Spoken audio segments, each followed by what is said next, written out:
Welcome me to the show, Shooter Jennings. How are you, my friend? Good, man. How are you? We're doing great. Great to have you here. You're actually on the other end of this time because you have your own radio show, your own podcast, too. Right. What do you prefer, by the way? Man, I mean, well, the podcast was kind of a one-off thing several years ago, but I really enjoyed doing that. There was a lot of work. It wasn't like this, though. It wasn't like an interview thing. It was more like a episodic kind of Stephen King-esque. Yeah, probably. That's a good way to put it. But yeah, I love doing the radio show though. I've had it 16 years, and it's really a huge part of who I am, and over the years it's kind of kept me, because it's a music show, right? So I kind of have to program an hour and 45 minutes of music for every episode every week, and it's like I end up having to just constantly keep up with like what's being released, and kind of be invested in that, and I really enjoy that. And I know your influences are everything from, obviously Nine Inch Nails to tons of other stuff. We'll get into that. But how deep can you go on your own show? Can you get into the rock world a little bit, or is it mostly? Oh yeah. Okay. It's on Outlaw Country, but like they,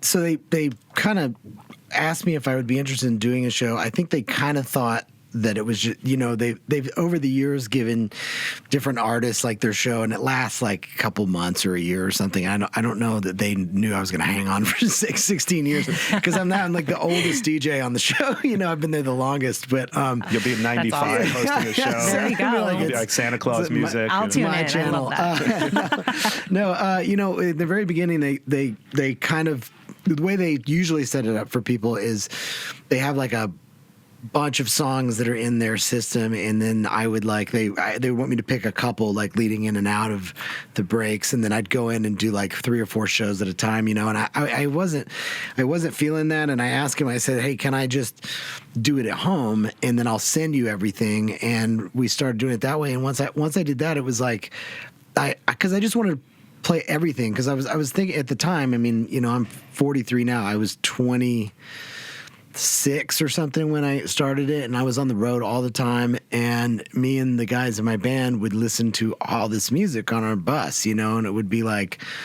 it could be anything from Nine Inch Nails or like, Metallica or whatever to the Sex Pistols to like, Robin Trower or like David Allan Coe or like whatever it was we were listening to, and I kind of was like, I want to do what we do in our hang and do that on the air, and it kind of it speaks to me, because as I'm sure you guys, like, as being people who were surrounded by MTV for so long, there were genres that were like defined, like MTV Raps, yeah. But it was all on one channel, and it was like you kind of became aware of everything that was coming out. You knew about all these different types of artists, really, except for country in a way. But so for me, it was like I wanted to just do it that way. I wanted to pick everything and kind of do, when they said, sure, you can do whatever you want. And so yes, to answer your question, I go into all kinds of music. I play, sometimes it'll be classical bits, or sometimes it'll be like Sam Kinison clips, or sometimes it just doesn't matter. So we might hear like Slayer on the Outlaw Country channel. Yeah. I mean, go that deep. I'm not a huge Slayer fan, only because it was like when I like Slayer, but like when it gets to where there's no like groove to it, Yeah. So there's like limits to the how far. But I mean, I like Norwegian death metal, because that stuff has these slow jams. That's awesome. That's my shindig right there. Oh yeah, I love that. like Mayhem and That's some dark shit. Dark. That's very dark. Oh my gosh. That's almost disturbing. Yeah, I like that about it. So I've played like Dark Throne on there and stuff, so it's kind of like it depends on what it is, but it's usually kind of rotates around my taste to some degree, or me and my friends' taste. But there's also like, we have a Discord channel, and there's lots of people listening who give us like requests, and it runs the gamut, like, Faith No More, and then the next thing will be like some bluegrass thing from back in the day, like Bill Monroe or something, so. I love it. Well, it's awesome. There's so much to talk about. Obviously, a new record with Yellow Wolf that came out earlier this year, and the touring that's been going on nonstop. But more importantly, the show is your story. It's your life. It's a little bit about how I built this, sort of the rock and roll version of that. So if you don't mind sharing some stories, taking it back to the beginning. Sure. I think you grew up in Tennessee. I did. Grew up in Nashville. Moved here when I was 20. So I've been here longer, but I grew up in Nashville. My my dad was from Texas, my mom's from Arizona, but they were living in Nashville doing the whole thing there when I was born. And I don't know, I was a rock kid first, really. So to me, I didn't really like this. There was really not my type of scene happening there in Nashville. It was like New York or LA was like the move, and I had quickly fallen in love with LA for a lot of reasons. I mean, when I was a little kid, my dad did a movie here. They did Stagecoach, and we moved to a hotel here for like a couple months over a couple different periods of time. And I like wanted to live here then. And, you know, I always say the Muppet movie is the reason why I moved here, but it really is kind of true. Like when I was a kid and I saw that movie, I was like, that's where I want to go. Who would have known that the Muppet movie was a huge influence on Shooter Jennings? That's awesome. Man. And it continues to, like Paul Williams and the Rainbow Connection, some of my favorite songwriting of all time, you know. But you were on tour a bunch as a kid with your dad, and I was. Some of your early musical memories or being on tour. Let's talk about that a little bit. Yeah, I mean, it's weird because you take a lot of that for granted, kind of like when whatever your parents did, you know, you kind of were like, oh, that's what my parents do. But I would travel. When I was really young, I traveled all the time, and then once I kind of got into school, it would be just during the summers. But yeah, I remember being on tour with Willie, and his kids are still really good friends of mine. His daughter Amy, particularly, and I have been really close friends our whole lives. And then there was the Highwaymen. I remember, like, because there were two. The Highwaymen happened in '84, so I was like 5. Wow. And I remember we went to Germany, and I remember we went to the Berlin Wall, and people like were like looking over the wall, and there were guns pointed and stuff. Oh like my that. gosh! Remember they brought dogs on the bus. I remember that. There was That's a very awesome. faint memory, and then we went to.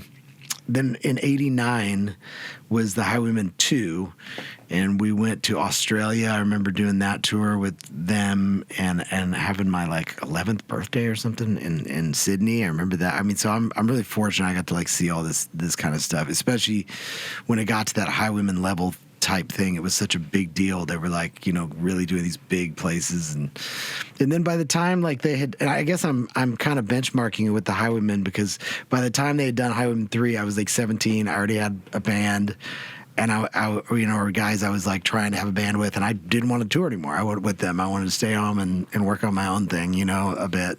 But before that, like, what's it like growing up as Johnny Cash is around you? Obviously, Willie Nelson, like you mentioned, Chris Christopherson. What's it like growing up around all those legends in the music business? I mean, like I said, they're just your father's friends at that point. It is kind of like that. It takes a while for you to like get perspective on things, you know. So I remember them, you know, very, very clearly, especially, I mean, Johnny Cash was a very kind guy, and I remember he and I had several conversations. He was, you know, my godfather, and so like there were. I remember, well, it was weird. I had a godfather that I didn't really know that my dad had. It was a manager, and my dad had a falling out. Watch it, Adam. Just kidding. No, he had a falling out with the guy, and I remember he like let me pick a godfather, and I picked Cash. I was like 7, you know, or something, and Yeah, that guy looks cool. Yeah, this one. I just remember he was warm, you know, and he was around, and I knew they were really good friends. It was like, but you know, and like my dad's kind of best friends, because Cash didn't really. He lived a part of the time in Jamaica, part of the time out in Hendersonville. So my dad's really closest friends were like Tony Joe White, who he hung out with all the time, George Jones, who he hung out with a lot. They were in town, you know, and of course Willie, but he lived in Texas, you know. So they were kind of. So I would see them around in the touring, you know, vehicles to what, you know, to some extent, but it was cool. I mean, music was around all the time, and I was in studios, and I loved that. That was something that at a very young age, my favorite place to go was always the studio, and I wish I had been fully conscious, you know, for a lot of it, because I know that we were in Chip's Moman's studio for a lot of things, and I wish I had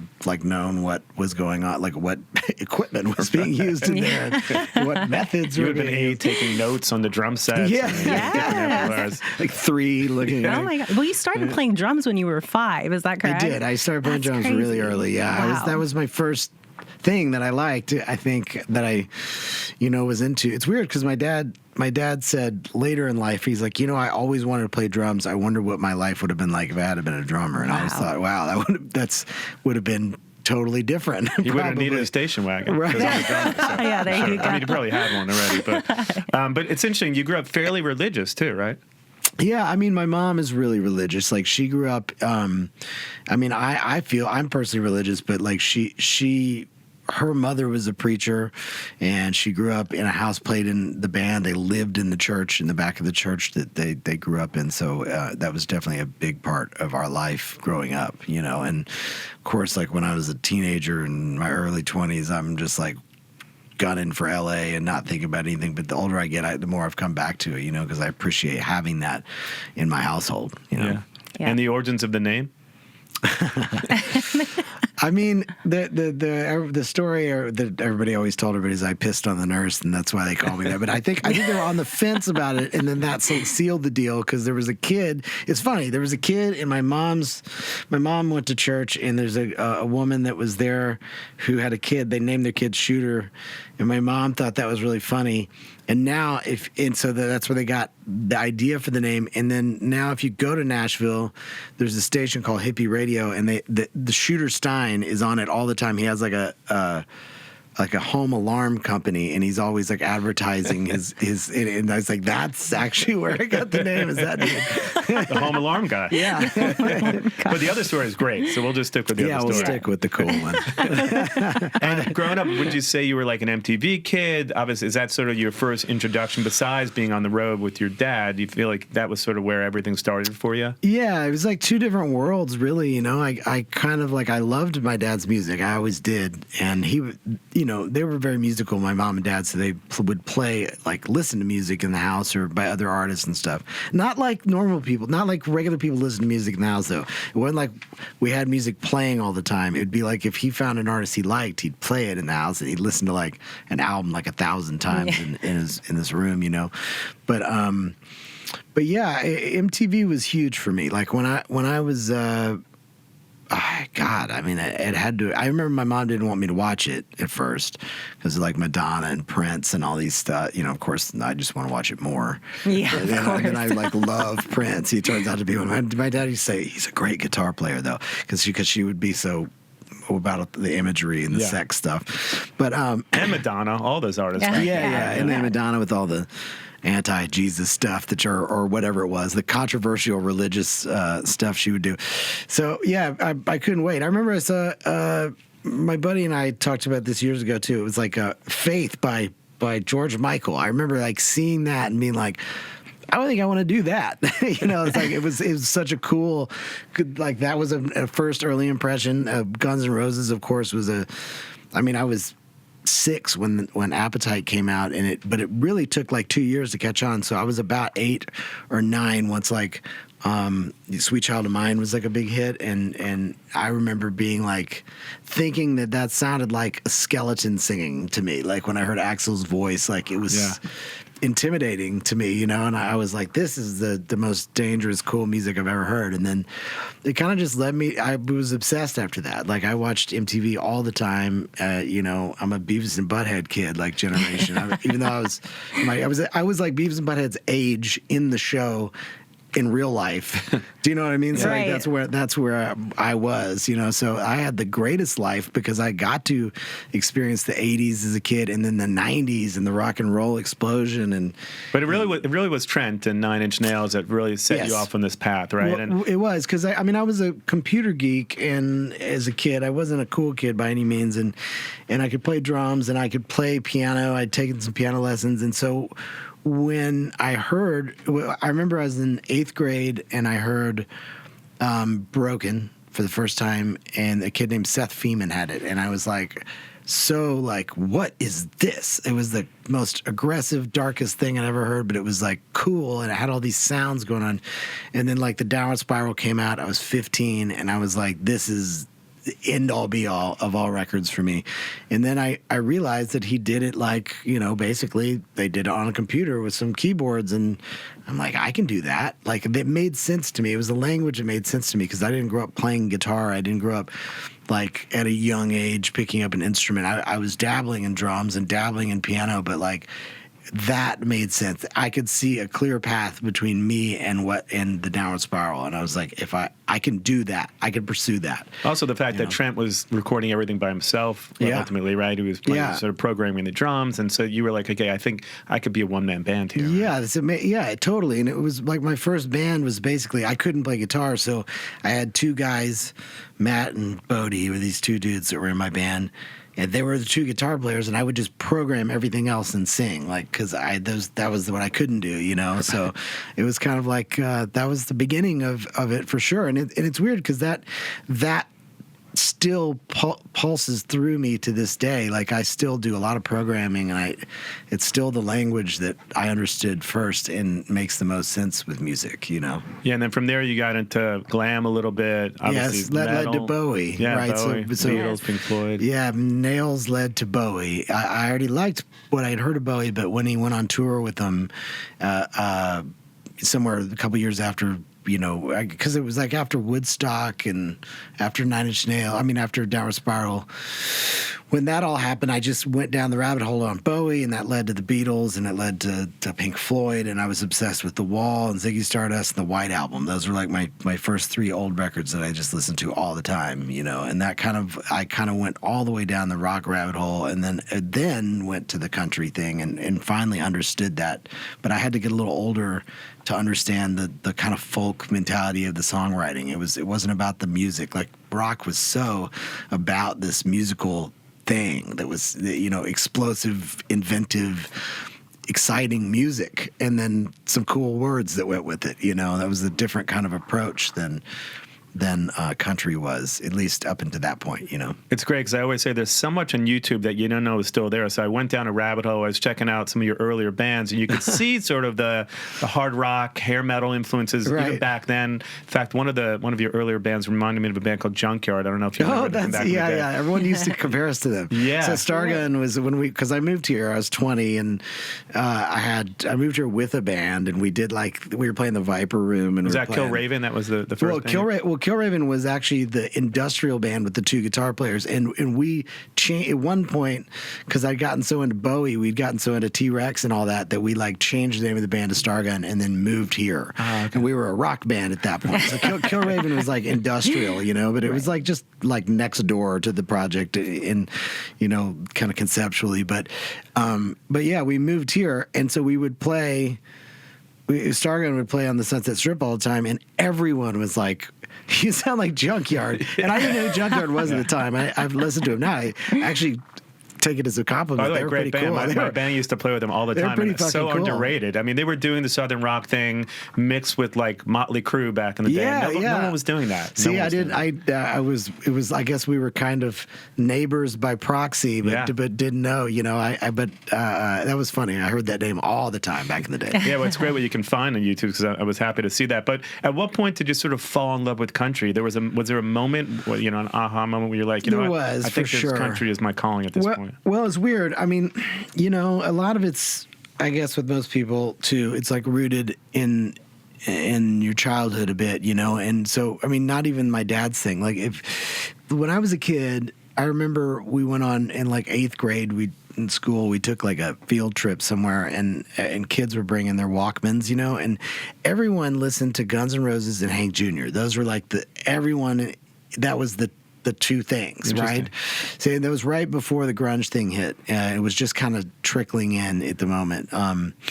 But so I remember kind of getting to a point when I was in my 20s. My dad passed away, which I'm sure had an impact on it too, and me kind of appreciating his music and kind of turning around and looking at it. But at that time, I'd also really gone so far down the rock rabbit hole, just realizing that I'm like a music file and a collector, and I'd gotten into like the Chamber Brothers and like Quicksilver Messenger Service, and I'd gone and Wishbone Ash. I'd gone like down these hardcore like British rock holes, like obscure, holes, yeah.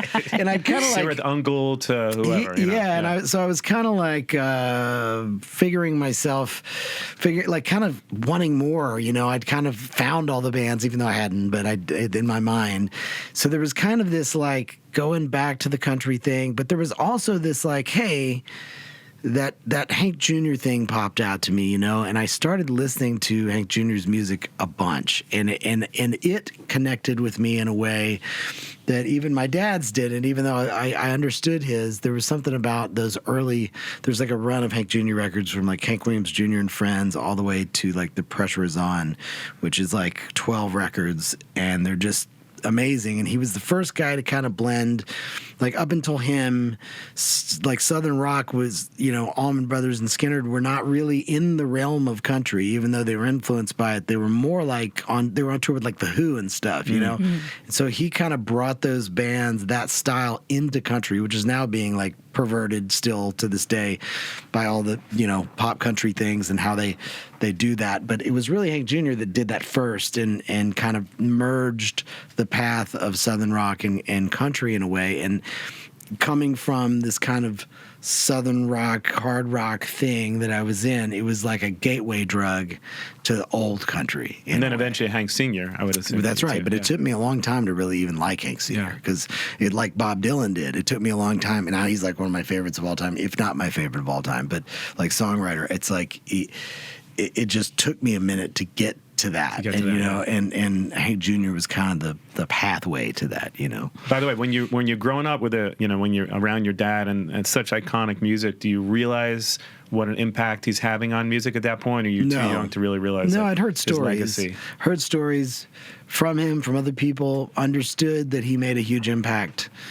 But until you get a scope of it all, until you really like listen to all the stuff and you can kind of see the evolution and really map it out in your mind, it's kind of hard to see that. But then once you do, you realize like, wow, like it was a massive change in country music, and it's so funny because at that time, like a lot of people look back at like Waylon and Willie and they're like, traditionalists are like, man, that was that's real country. But like at that time, it was like metal or something, because everything was very slick. It had been very like folky and Irishy, and it became a very slick, like polished string thing. So for them to come and be doing this like raucous, like upbeat, like funky rhythm riffs, kind of singing about drugs, and there'd been drinking songs, but they were usually like had a moral to them. They weren't like celebrating, excess, but there was a lot of that stuff, it really kind of created, but it hit the world in a way. They've never had platinum records, double platinum and triple platinum. They all of a sudden that was catching on like at a time. And it's also weird. It's weird how country does that. It's always at a time when the world is in conflict and everybody's really divided, that country comes and has this wave. And then when everything gets okay, that's when rock comes and tears it all down again. Yeah. It's like a cycle. It's interesting. Your dad said that when you were younger, don't ever try and be like someone else because you're never going to be. Yeah. So what does that mean to you exactly? I think he just, I remember when he said it to me, I was in I was starting my first bands and stuff, and I was like kind of relating to other artists and kind of doing things a certain way. And I think he was just trying to let me know, like, and I think he also meant it in just personal life, like you're different. It's not better or worse. It's just that you have your strengths and your weaknesses based on who you are. You can't juxtapose those up against somebody else's and or lay them on top of each other and compare them. It's like you be yourself. If you try to be like somebody else, you're never going to be yourself. Yourself is what makes you special, so don't try and follow. Just try, kind of lead with your own thing. And that's kind of, not I don't want that to sound like it was like a narcissistic or like, no, it makes sense. No, it makes your sense, thing. It was just kind of like be yourself, Don't try to be like anybody else. Did you find it like hard to kind of like find your own identity, like with your father and your mother being very famous? Sure. And like, what was that path for you? Like, and did that inspire you to go more rock at first? No, because I was into the rock thing on my own, right? I was just kind of like I was in a Nintendo. It was stuff that he didn't listen to really, but it was my world, So I was into that in a natural way. I think I kind of dodged some of the mental anguish that it could have caused by moving here at such an early age, because really nobody gave a shit about who my dad was here, which was nice, in retrospect. I was only a couple people actually that even knew, and one of them I met early on was Jerry Cantrell, and Yeah. he was like, He was on the show not long ago. yeah, he was like, awesome. "You're Jennings." I was like 20, and he's like, "Right on." And I was like, "That's about all I got." That's but really I was cool. like, "All right, cool." You know, I love Jerry. He's been a friend for years, but I mean, since I moved here. But yeah, like I did, and I still do. I mean, it's still, you know, there's still a. What's interesting, and I find like I'm so happy where I'm at in my life with the production thing and kind of moving into this other space, because it's been my own path. It's not like I'm trying to avoid the other one, but it's almost like the parallel of my dad's path and me along the line and doing the country thing. It kind of has always been it's always been there in the picture. You can't get it out of the picture. Sure. There's no way to like, unless I just did something completely off the map, completely different than him in the country world, like did pop records or something, you know. But I can't help but be influenced by his music because I love it, and you know, I was always very proud of it, and so I think it's. For me as a country singer, there's always going to be a comparison there. There's always going to be a shadow, if you will. Mm-hmm. But all, you know, what's cool is I've had a very fortunate life because of that. In ways, there's been times that's given me breaks that I wouldn't have had before. But at the same time, it has been kind of a battle. So that's why I didn't, you know, to kind of shift my life. I didn't do it on purpose, but to kind of shift into the production thing, it's really felt like I finally found what I was supposed to be doing, as opposed to continually just chase that exact same path. You know what I mean? And you moved to LA, by the way, and you hook up with all these great people. Tom Morello, you mentioned Jerry Cantrell. Yeah, so like, what was that like when you first moved here? Because obviously you got into the rock scene right away. Yeah. Not everyone's friends with like Tom Morello the first week they moved to LA. Man, I was so lucky. See, Sean Rosigliano was my manager, and he was a guy I met. I played here in LA. It's really just like the cliche LA story. I mean, I came and played a show here, and there was a manager in the audience said like, "Let's bring you to LA," you know. But he was a young guy and loved him. He was such a good guy. He's still around, but he doesn't manage anymore. He lives in Atlanta and he's a photographer. But he moved me to LA, and he like took me all around, and he showed me like where Charles Bukowski, the bookshop he used to shop at, and like where, you know, and told me about John Fonte, which it took me 20 years to read, but he was like telling me all these stories and showing me, took me to El Compadre, and there's Billy Gibbons sitting in a booth, and he's like, you know, showed me the ropes just like in the movies, and he was from the same town as Tom, and we're close to the same town, and he was a elementary school friend with Vince Vaughn also. So his friends were Tom and Vince, and then Favreau was Vince's friend. So like he kind of pulled me into this circle that was those guys. And so they would start coming to shows. But Tom was like very, very quickly liked my band Stargun a lot, and he would come to all the shows and brought all these people, and we became really close, and we'd go to his house all the time to these parties, and there'd be like all these people there that I was like, oh my God, that's Twiggy, and that's like this person. Like I couldn't believe it, you know. And then you went on to work with half of them? Yeah, I did. But I mean, but you know, and like so many of them are like really dear friends of mine now that I'm older, and it's been 23 years, you know. It's like, but Tom, I mean, he produced an EP on my band that never came out, and we did all this stuff with us, and I worked with him, recorded his demos for him for his for like the Night Watchman thing, and our lives across, and then both of us had a son on the exact same day, coincidentally. So it's same year and everything. It was like I just actually saw him the other day at our kids' cross-country meet. his kid's school and my kid's school were running together, and so it's crazy, but that became my kind of family out here, you know. And I was really fortunate. It really was like, though, you know, it was so outside of my dad's realm, right? Like there's no way that my dad could have like introduced me to Tom, you know. It was like I had found this other place, and it kind of was the beginning of that. And it was really like when you're a little kid and you're watching MTV and you dream, hey, I want to go there, because if I go there, I'll meet some like rock stars, and then like maybe get to be in a band or like break it with our band. And that's like kind of exactly what happened. It took 20 years, but like to figure out my place. But like it really is that dream. I mean, you just got to go there. You got to just put yourself in the mix, and you never know what'll happen. You know? Yeah, you mentioned one of the greatest records of all time, Appetite, and you went on to work with Duff, obviously. But before that, even I didn't even know this when I did a deep dive that you were considered for Velvet Revolver. So, which is a great fact about you that I did not know. So, how did that come up? And we'll talk about your solo records too. And but that's something I think was like something I don't think a lot of people know. Weirdest thing. So when my band Stargun, there was another friend of Sean Rosigliano's, was a guy named Jason Teague, who I still see, Jason and George and John Teague, well, George Francisco, Jason Teague and John Teague. And they owned this compound in Venice, and they also owned a house that Sean's mom lived in, so they owned all this property down there.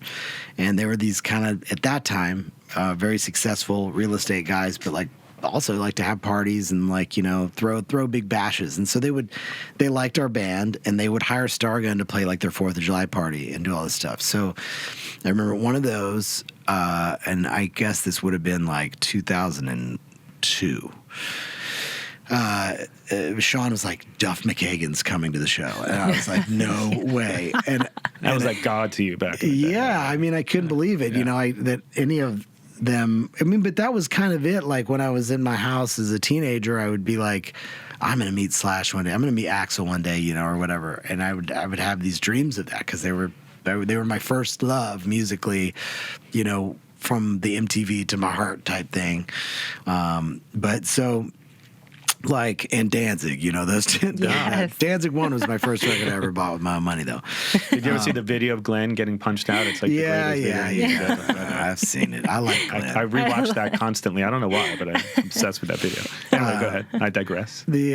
So we're at this thing, and Duff showed up, and I got to meet him, and he liked the band, and you know, he definitely probably saw the Guns N' Roses influence in our band and in the way we sounded, because it was definitely there. You know, I was a big fan of the Use Your Illusion records. I know that's a topic of contention. Right. I've got, if you talk to Tom Morello, we've argued for years about it because he hates those records, and I love those records. Yeah. Like I love every song on them. I don't know if we needed 36 songs, but see, that's what Matt Sorum says. I love Matt. I mean, I think there's 24 good songs. Nope, I wouldn't give up Bad Apples. I wouldn't give up like Locomotive. Yeah, I like it. I mean, I'm pretty tied up. I mean, there's some amazing fucking records on those. And then now they have that, like, if you think that's enough tracks, have you seen that expanded one that's like about to come out? It's like 100 and something tracks, and it's like live. All those tracks.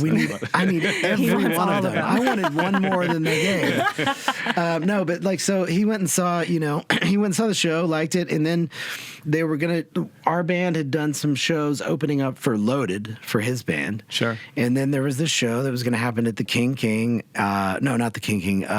Whatever it's called, the Key Club. When it was called the Key Club. And Ricky Diamond used to do, because I also big Motochrist fan. Like when I first moved to town, Danny Nordahl was the first person I met here over anybody, and he's still one of my oldest friends. And so Ricky Diamond was doing it was like his night there, and they booked Stargun, and Loaded was headlining, and then we got a call, and I remember my dad had just died. I had just gone and gone to his funeral and come back and was kind of in this weird headspace, obviously, and they were like, hey, they asked if I would come, that Matt and Slash and Duff, and at the time it was actually Gilby, maybe? No, it was the guy from Buck Cherry, the guitar player from Buck Cherry. Stevie? Nope, the original dude. Sorry. The rhythm guitar player. I know his name. Keith. I don't know how Keith I know Nelson. that. By the way. I have no idea how I know that. Keith Nelson. I should not know that. I don't know how I know that. Keith Nelson was the guitar player, and we went and rehearsed. I couldn't believe we were doing like 3 songs. I think we did a whole lot of Rosie, Paradise City, and It's So Easy. And I went to this like rehearsal room, and then at the last minute, Keith couldn't do it or something, and Dave Kushner, who I had met prior through Sean Rosigliano, and a guy named John O'Brien who passed away. They used to live together, Dave and John, and so I had met him before, and they kind of came and you know, asked me to do this. We did this rehearsal, did the thing, which was like crazy to me, because on one hand I'm like, okay, I'm done. This is all I need to do. You didn't play any gun songs, or did you? For that thing, we did those three you did? songs. Okay, yeah. A Whole Lot of Rosie, because Whole Lot of Rosie they did too. But It's So Easy It's So and Easy, right, Paradise sorry. City. Okay, so we did those, and then we did another one, and it's Sundance in January 2003. And that time, the guitar player that was in my band came up, and we did more songs. We did like Sympathy for the Devil, a couple other things, and that was really surreal. And I remember I got an email from someone I didn't know. I never heard of their name or anything, and they said, "Would you consider jamming with Matt and the guys?" And I said, "Nah, I'm cool. I got my own band. It's all good." But I also didn't think it was real. Like Right. it was like some random person, or they're just asking me. But my response was just basically like, it wasn't like I was shooting it down. It was just like, well, I have this other band and I really care about it. And, and then later in the press, like I told that story just the way I told it, which sounded like I shot it down, and they ran with that in the press, and Slash was mad at me. And it was like a whole thing for a minute. And I was like, I just wasn't trying to shoot anybody down. I would have died to be in the band. And there was nobody knew that it was going to reunite and become a thing. Like, but at the same time, I wasn't good enough. I'm going to just straight out say, like, I was not good enough a singer to handle like old GNR material or to do different that register, thing. right? The way Axl sings. Totally. So. I mean, I was like at the top of my register at 20, with like, there's no way I could have done it. But I felt really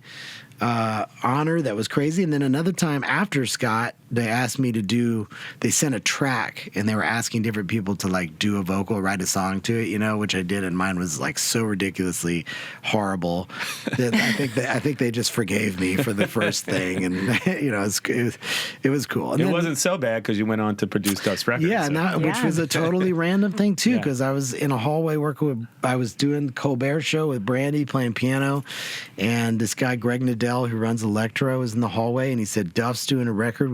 I had just finished the By the Way, I Forgive You record that wasn't even out yet." And he said, "Duff is doing a record." He said, "It sounds like old Stones. Would you be interested in producing it?" I said, "I would love to. I love Duff. I met him so long ago. It would be so great to reconnect and do it." And it happened. We went in the studio. He kind of tested me out, which rightfully so, because I don't think he knew I was even producing records, because I had done stuff on my own label, but the Brandy record was really the first big record, and it had not come out. And so we went in the studio and recorded 2 songs in one night, and he loved it. And we went and kind of finished planning the record, and based on the songs he was writing, and I kind of completed some arrangements for him, and then we went in and did that record, which is really awesome. Great record, by the way. And you mentioned winning, you mentioned the Grammy, so let's talk about that for a moment. You go on to do a slew of great records. Thanks. And then obviously you won a Grammy not long ago. How did that feel? Awesome. It was awesome. I mean, it was an awesome feeling, because I thought there was no way that would ever happen in my life. Like, I just didn't think that would ever happen. There was a point in which I realized, like, I'm not selling out arenas. We're not breaking out of clubs. Like, it's, I wanted to the production thing was really in my sights for many years, and I'd been working on a lot of projects that, most people didn't even really hear. But when Brandy, I mean, I owe a lot to her, because she gave me that first shot. Dave Cobb was a producer that I had done 6 or 7 records with out here in LA. He was just starting when I was just starting, and we'd done our whole thing together. And I'd met Brandy in 2012, and I asked her to sing on a record of mine called Countach, because it was a tribute to Giorgio Moroder. And when I met her, she had the Neverending Story tattoos, the logos tattooed on both of her arms, and that was kind of her first bonding point. So here I am doing this project for Giorgio Moroder that I know is going to be a wacky record, but it was something I was passionate about, and he wrote the music to the Neverending Story. So I said, "Hey, if you would sing on my record, because I'm going to have a couple guests." I had Manson on it, and I was like, this guy named Richard Garriott, who's a hero game designer of mine, and I asked her, I said, "Would you do the Neverending Story? If you do it, I'll put it on the record." And she said yes, and she did it. And then right after that, she goes, I want you to produce my next record.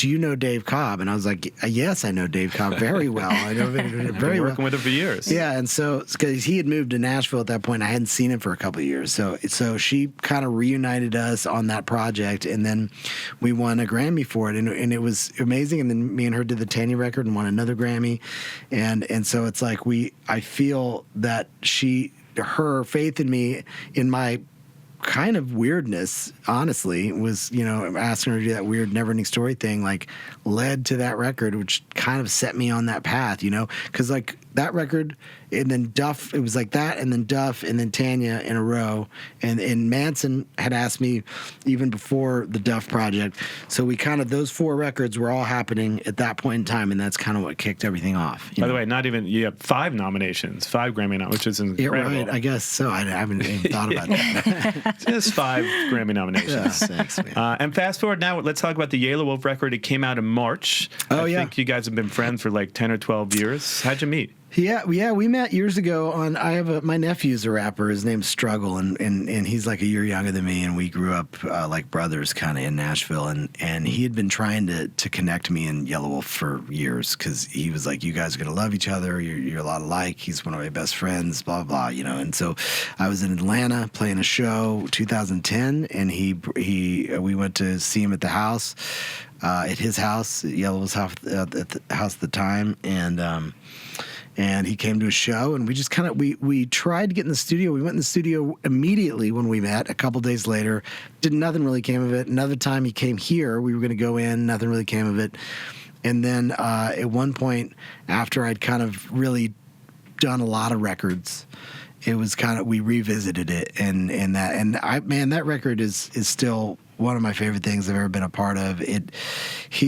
He came with nothing, really. We just kind of made it. We had 2 songs. Like, I basically wrote a song called Hole in My Head. I wrote the music to it and sent it to him this must have been 2019, and he sent me back with vocals, and I go, whoa, I didn't expect what he was going to send back, and I was like, I think we're really onto something with this. And then there was another track I made, which was for what would become Rock and Roll Baby, and then we had booked the studio in, April 2020, right? And the pandemic hits in like March 2020, so we ended up pushing it back to June of 2020. And like 3 days after the whole George Floyd thing happened. And so it was like we got in the studio, and it was like helicopters and marching, and like in Sunset Sound right there on Sunset Boulevard, and it was like the most intense experience you could ever imagine, because like the way Sunset Sound is set up, there's like 3 studios, and then there's a common courtyard that's outside. So like we'd be in the studio, and then you'd come out, and it's literally chaos. Like chaos, the sound of chaos. Yeah. Like you can't see anything except for the helicopters. Yeah. At night, curfews, cops, like you get, only cops out and stuff. I live right there, and it was there was like it was bullets flying into my building. I don't know, it was crazy. Yeah, it was really insane. So that was kind of the environment, and we went and made up the record on the spot with all the players that I have like this group that if I have my way, I use them every time on records, and they've been on tons of records with me. But it's like Ted Russell Camp, John Schreffler, and Jamie Douglas,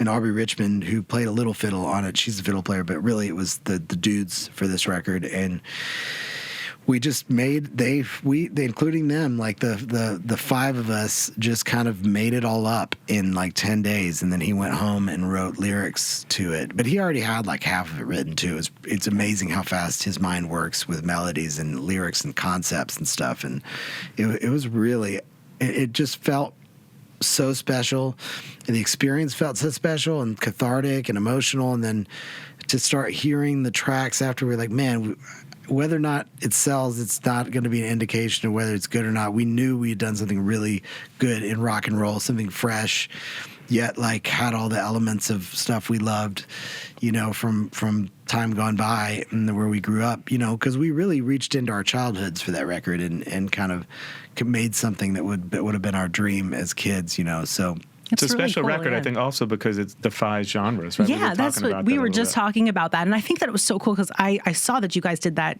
record together and I was expecting it to be more like hip hop.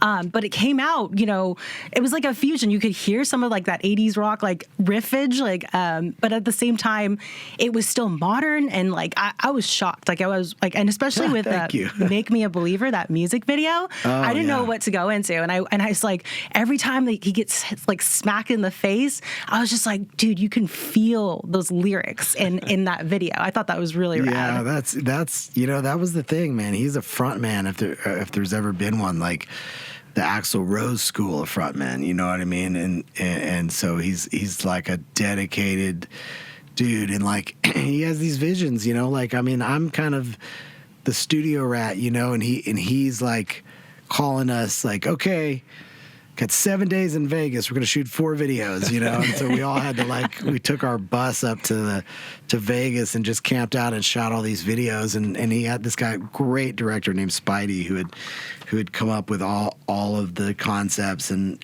just shot it so efficiently.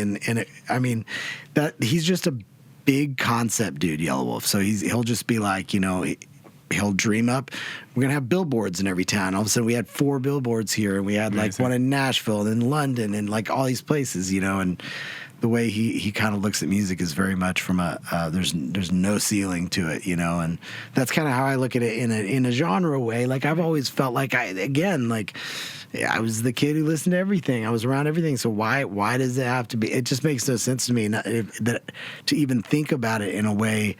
Anytime I've ever thought about something fitting into something, it's always a flop. It's always just a bad idea. You know what I mean? It's got to be just kind of this really an example of who you really are in a real way, Right. But that record especially, you're pulling from so many references. As Kiki was saying, there's like synth pop references, country references, hard rock references. There's hip hop references. Yes. It's an amazing record. I guess when you think about your career and your body work, songwriting or touring, do you prefer songwriting? Studio songwriting big time. Touring is never been my favorite thing. I've had wonderful years of touring. I say this, but I've been out on the road with Brandy playing piano for her all year, and we've been doing Yellow Wolf dates all year. It's just that, like, the older I get, the travel. I have toll. 2 kids. It's like I don't like being away. It's one thing if you're like doing some really great things, but like kind of going to like Peoria, Illinois, three times a year or wherever, that kind of stuff has just worn me out, and especially because we never really could break. I mean, my solo thing, we never really broke out of like small theater kind of size places. We couldn't really we never kind of went to that arena level or anything. So we were always kind of slugging it out in one bus and always kind of, having to all wait to take turns to go use the restroom at the venue, get there. It was never really like that.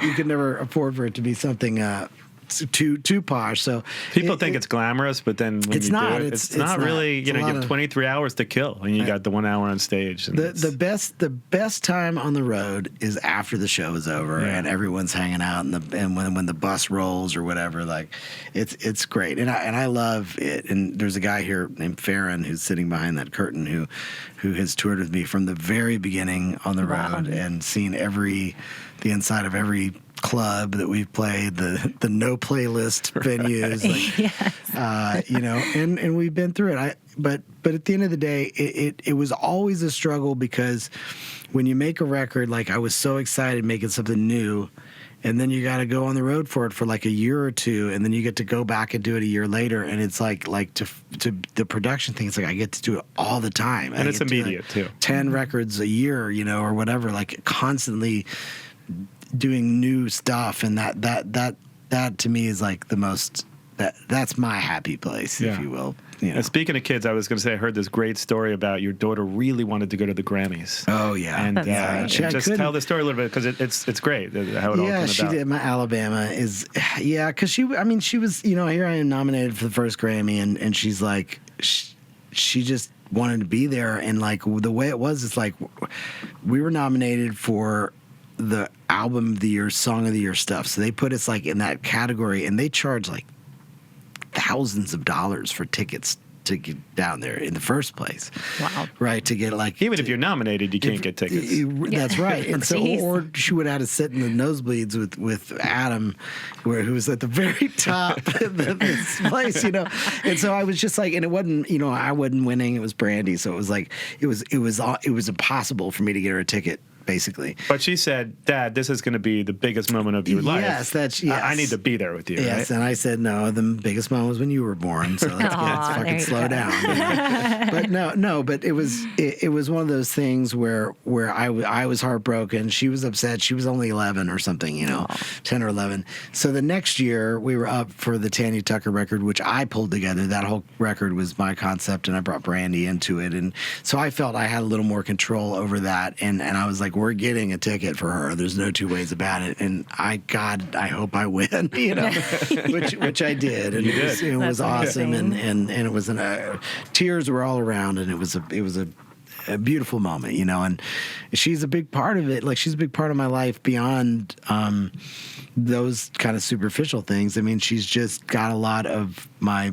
parents in her, and she plays piano, and she's just an artist and way ahead of her time. And so, you know, for her to be proud of me in the first place is good, but to have like me letting her down wrapped up in that was just, I could not handle that emotion. Yeah. Are you going to be producing her future records as well? She'll be producing. Wow. She'll be producing there you go. There you go. Before she lets me produce her shit. That's awesome. For sure. Yeah, amazing. You recently just did a great Beach Life. You did a tribute to your dad. Yeah. Let's talk about that for a moment. And you shared the stage with obviously somebody that you collaborated with before, Lucas Nelson, Orville Peck.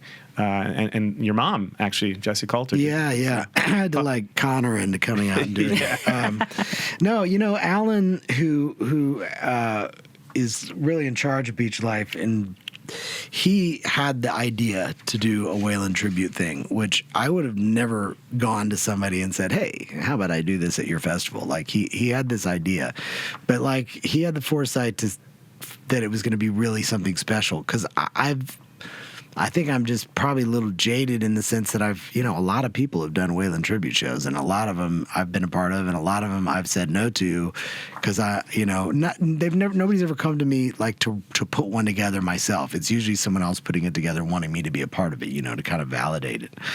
So when he kind of came with it at first, I didn't know what to think, and then, you know, Adam and I spoke a bunch about it, and I was like, okay.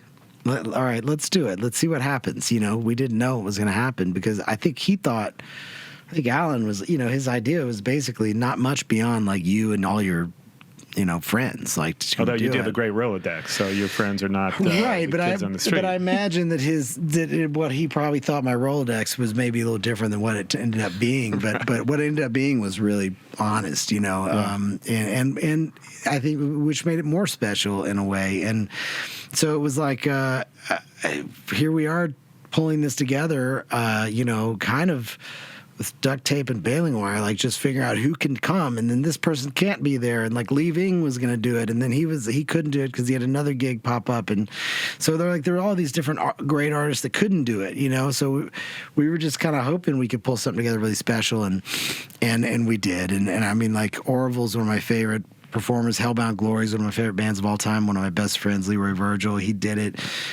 John Brennan from The Real World, who's become a dear friend of mine over the years and is a great singer. Got him to come and do it. You know, Pearl, who has had, I don't know, you probably know Scott Ian, right? Yeah.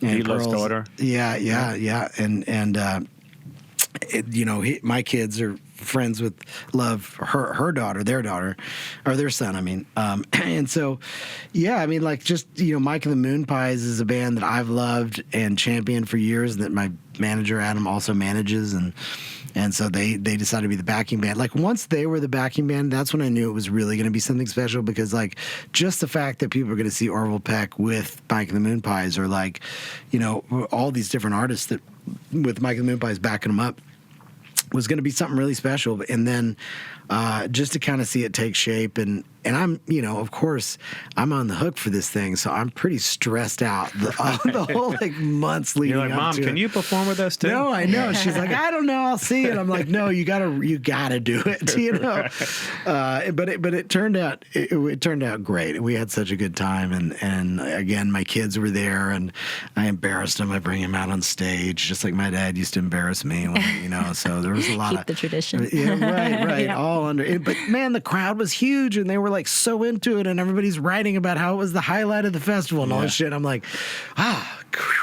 thank you. Glad it worked out. But I was like, I told Alan, I was like, you know what, dude?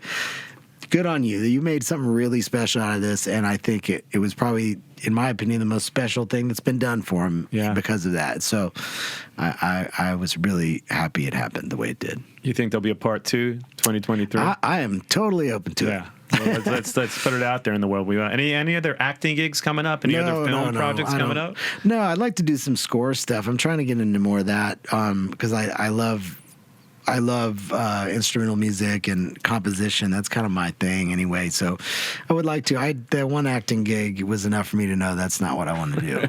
I'm not good at it. I'm not good at lying. I'm not good at like you know what I mean? I always said, like, to be a really good actor, you have to be able to, like, walk in a room and tell you that, like, your whole family burned down in a house fire, and then just say, just kidding, like, but watch you, like, die inside. Like, I can't do that.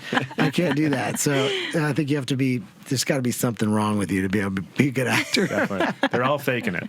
Well, make sure everyone check out Sometimes Why, the new project with Yayla Wolf. Not that new, but March it came out. Yeah. Obviously, check out all the Scooter projects coming up, the Brandon Carlisle records, all the records you're producing. What's on tap for 2023? Anything else we should know about coming up? Man, I got just a bunch of records that are coming out. I think we're going to do a Sometimes Why tour sometime next summer. I think we're going to do something like that, and maybe another record on that. And then I've just got a bunch of records I'm finishing now that'll be coming out next year. So anything you can talk about? Or? Yeah, there's another Tanya record. There's a Logan Ledger record. There's a Jesse Dayton record. There's then there's stuff I can't talk about. Yeah. So there's a lot of stuff though. Maybe the new Guns N' Roses record you could produce. That would be great. I wish. I will say this: when they were recording, there was talk. Duff was trying to get me involved in the mixing process, and I was like, I would love to do that. Yeah. But I don't think it was Again, we're happen. putting it out there in the universe. Yeah. If there is a record, I don't think they even did one. We'll see. Sometime soon, I hope. Shooter Jennings, appreciate you coming in. It's a lot of fun. It's nice to meet both of you. Yeah, Thank you. It's great to meet you too, and thanks for coming in. Appreciate it. Check out Shooter Jennings on tour coming up.